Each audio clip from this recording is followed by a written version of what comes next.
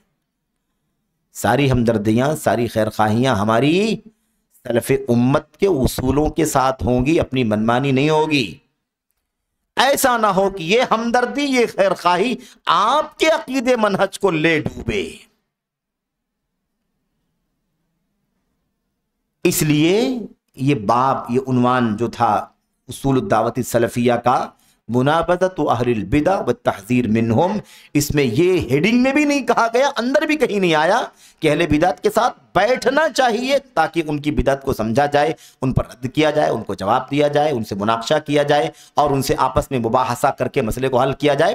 اس کی کوئی ضرورت نہیں ہے، کوئی گنجائش نہیں ہے۔ منابذہ اور تحذیر، ان سے بائیکاٹ اور لوگوں کو چوکنا کرنا، یہ ہمارے اسلاف کا کام ہے۔ اور اندر سارے مضامین آپ کے سامنے گزر رہے ہیں نا، چوکنا، کانوں میں انگلیاں ڈال لینا، بچے کے کان میں انگلی ڈالنے کے لیے کہنا، آدھی بات بھی نہیں سننا ہے تمہاری، ہمارے اسلاف کا طریقہ تھا۔ اس لیے ہمیں اصولوں پر رہنا ہے، اور اس کا ایک ہی سورس ہے، جب تک ہم منہج کو سمجھنے کے لیے سنجیدہ نہیں ہوں گے، ہماری ساری محنتیں اکارت ہو سکتی ہیں، یہ بھی یاد رکھیں۔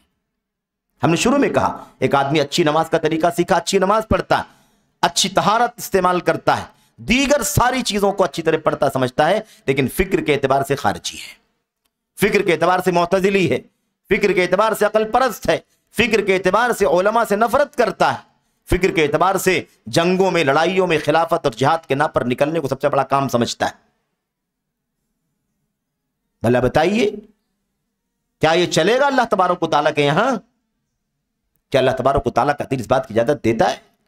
اس لیے سب سے زیادہ جس بات کی ضرورت ہے، اور ہر دور میں رہی ہے، اس دور میں بھی، بلکہ مزید اس دور میں یہ تقاضا اور بڑھ گیا ہے، کیونکہ میڈیا کے سپورٹ کے ساتھ یہ فتنہ جنگل کی آگ کی مثال بھی اس کے سامنے بیکار ہے۔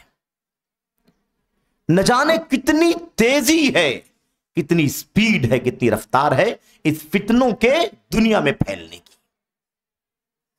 اس لیے ہمیں چاہیے کہ ہم اپنی رفتار بھی منہج کو پڑھنے، پڑھانے، سیکھنے، سکھانے میں بڑھائیں، کوانٹٹی بڑھائیں، رفتار بڑھائیں، تیزی کے ساتھ فتنوں کا میرے بھائیوں شکار ہونے سے اپنے بچوں کو، اپنی امت کو، نوجوانوں کو بچائیں۔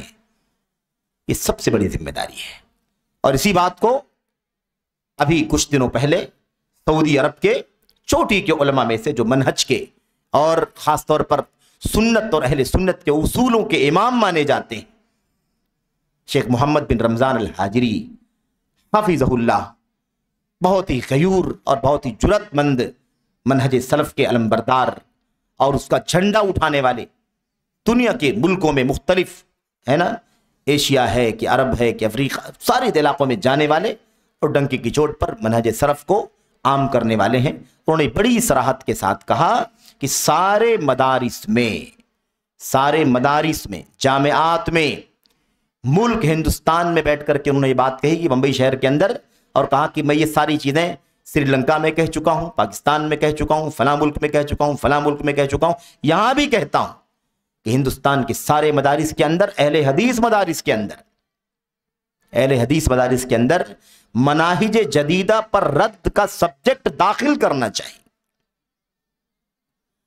باقاعدہ سبجیکٹ پڑھایا جائے، سلیبس میں پڑھایا جائے، اور تاکہ ہمارے یہ بچے جو 8 سال 10 سال 12 سال پڑھ کر کے مدارس سے نکلتے ہیں اور پھر میدان عمل اور دعوت میں آتے ہیں، کوئی ممبر پر خطیب ہوتا ہے، کوئی مصلی کا امام ہوتا ہے، کوئی مسجد کے اندر درس دیتا ہے، کوئی اسٹیج کا مقرر بنتا ہے، کوئی باحث اور مصنف بنتا ہے، اور کوئی مدارس اور جامعات کی مسندوں پر مدرس بن کر کے آتا ہے، ایسا نہ ہو کہ یہ ہمارا نکلنے والا انتاج اور پروڈکٹ یہ باطل مناہج سے لپٹا ہوا میدان میں آئے اور وہی باطل مناہج کی دعوت دینا شروع کر دے۔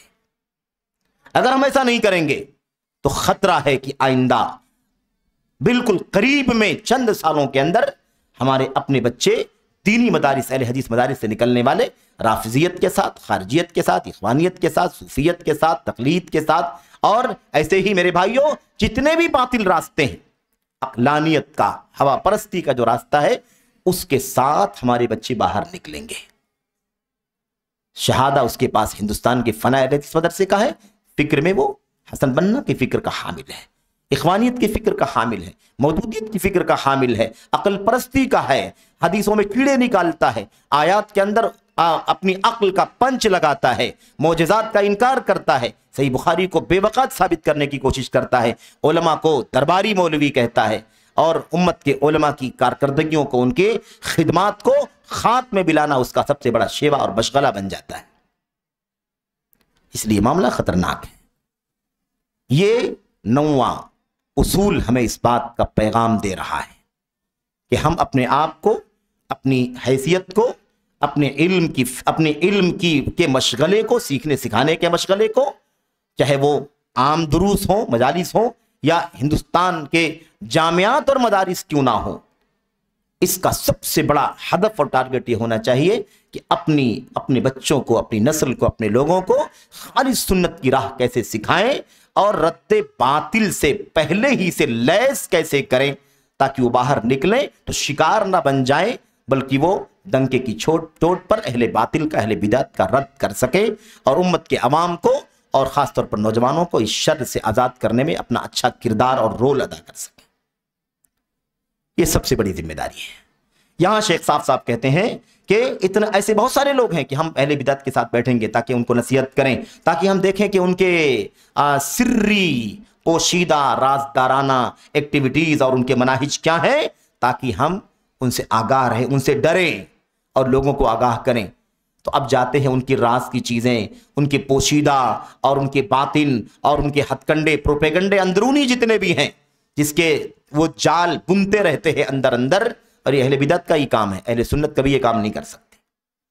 تو ہم جائیں گے، ان کو ذرا دیکھیں گے تاکہ بعد میں اسے لوگوں کو چوکن نہ کریں۔ کہتے ہیں یہ شیخ عبدالسلام برجس کہتے ہیں ثم بعد ذلك يقعون في حبائلهم، پھر اس کے بعد ہوتا یہ ہے کہ انہی کے جال میں پھنس جاتے ہیں۔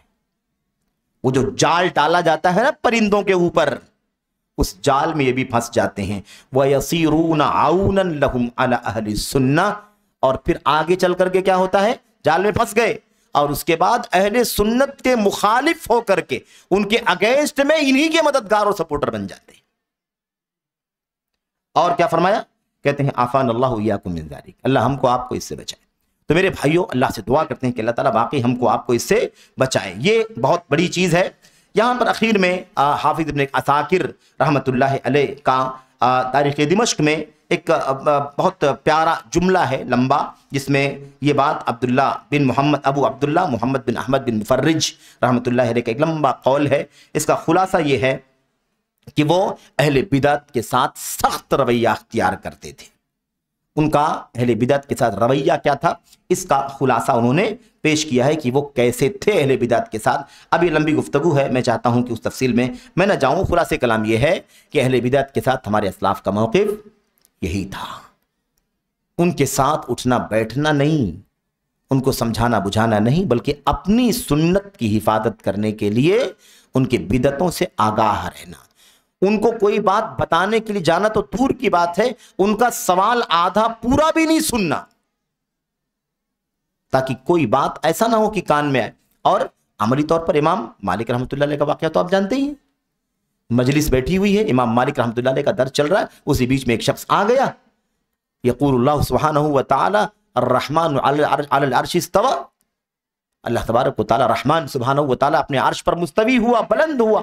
فَكَيْفَ اسْتَوَى، فَكَيْفَ اسْتَوَى، اللہ تعالی عرش پر بلند ہوا، کیسے بلند ہوا؟ آ گئی نا، اعتدال آیا کہ نہیں آیا؟ کیسے آیا سوال تو اعتدال آ گیا، کیسے بتایا نہیں اللہ تعالیٰ نے؟ تو ابھی تمہاری عقل ہے، تم کیسا جاننا چاہتے ہو، ہے ہی نہیں تو کیوں جاننا چاہتے ہو؟ یہی تو بدعت ہے، جتنا بتایا گیا اتنا ہی جاننا ہے۔ سوال سن کر کے امام مالک رحمت اللہ علیہ پسینہ پسینہ ہو گئے، اعلیٰ الرحضا، پسینے میں شرابور ہو گئے، سر جھکا لیا اور دیر تک بے چین رہے، کپ کپی۔ اس کے بعد سر اٹھایا، پوری امت تھی آپ کے پیچھے شاگردان تھے۔ اس کے بعد انہوں نے کہا بھائی دیکھ، ایسا ہے کہ الاستواء معلوم، اللہ تعالیٰ کا استوا ہونا، بلند ہونا معلوم ہے، قرآن میں بار بار آیا ہے، سنت میں آیا، ٹھیک ہے۔ والکیف مجہول یا غیر معلوم، دونوں طرح سے ہے، کیفیت مجہول ہے، کیفیت نہیں بتائے گی، معلوم نہیں ہے۔ والسؤال عنہ بدعہ، جب کیفیت بتائی نہیں گئی ہے تو اس کے بارے میں سوال کرنا بدعت ہے۔ وما اراک الا مبتدعا، اور میں دیکھ رہا ہوں کہ تو بھی بدعتی ہے، ورنہ یہ سوال نہیں کرتا۔ اخرجوہ من ہنا، اس کو نکالو یہاں سے، دوسرا سوال کرے اس سے پہلے نکالو یہاں سے، کیونکہ یہ سارے شاگردان بیٹھے ہوئے ہیں، کسی کے ذہن میں شبہ نہ آ جائے۔ اور معاف کرنا مجھے، آج بھی امت میں یہ اختلاف موجود ہے کہ نہیں موجود ہے؟ آج بھی امت میں اختلاف موجود ہے، استوا کے نام سے موجود ہو نہ موجود ہو، لیکن اللہ عرش پر ہے کہ ہر جگہ ہے کہ نہیں؟ یہ بدعت، یہ بدعت عقیدے کی بدعت ہے، یہ بدعت عقیدے کی بدعت ہے، اللہ کے بارے میں ہے۔ اللہ کہاں ہے؟ این اللہ؟ قالت فی السماء قال اعتقها انا فانها مومنہ، اللہ کہاں ہے؟ آسمان میں، مومنہ ہے، یہ ایک دم صحیح عقیدہ ہے اس کے پاس، اسے آزاد کر دو، ہے کہ نہیں؟ آج بھی لوگ کہتے ہیں، یہی سب ہیں یہ صوفی، یہی اہل سنت والجماعت کا لبادہ اوڑھ کر کے بدعتوں سے جھوجنے والے، آج بھی کیا کہتے ہیں؟ اللہ تبارک و تعالیٰ ہر جگہ ہے، اللہ حاضر ہے ناظر، یہ سارے جملے بدعت کی لپیٹ میں ہیں، سارے جملے بدعت سے بھرے ہوئے ہیں۔ اللہ تبارک و تعالیٰ ناظر ضرور ہے، لیکن حاضر کیسے؟ ہر جگہ اللہ تبارک و تعالیٰ کیسے ہو سکتا ہے؟ اللہ کی ذات عرش پر ہے، اللہ کی ربوبیت کی صفات ہر جگہ، لیکن نہیں ہر جگہ۔ صوفیوں کو دیکھ لو، وحدت الوجود والوں کو، وحدت الشہود والوں کو، ان کو ذرے ذرے میں اللہ تبارک و تعالیٰ دکھائی دیتا ہے، وہ استنجا کرنے نہیں جاتے، وہ کہتے استنجا کیسے کروں، یہاں تو اللہ کا مظہر دکھائی دیتا ہے۔ یہ حالت ہے ان لوگوں کی۔ بہرحال تو خلاصہ کلام کیا ہے؟ اہل بدعت سے نفرت کرنا، ان کا بائیکاٹ کرنا، اور اہل بدعت سے لوگوں کو چوکنا کرنا، تنبیہ کرنا، یہ ہمارا سلفیت کی دعوت کا اصول ہے۔ اللہ تعالیٰ سے دعا ہے کہ اللہ تعالیٰ ہم سب کو عمل کی توفیق عطا فرمائے، آمین رب العالمین، وصلی اللہ وسلم وبارک علی نبینا محمد وعلی آلہ وصحبہ اجمعین۔ السلام علیکم ورحمۃ اللہ وبرکاتہ۔ جی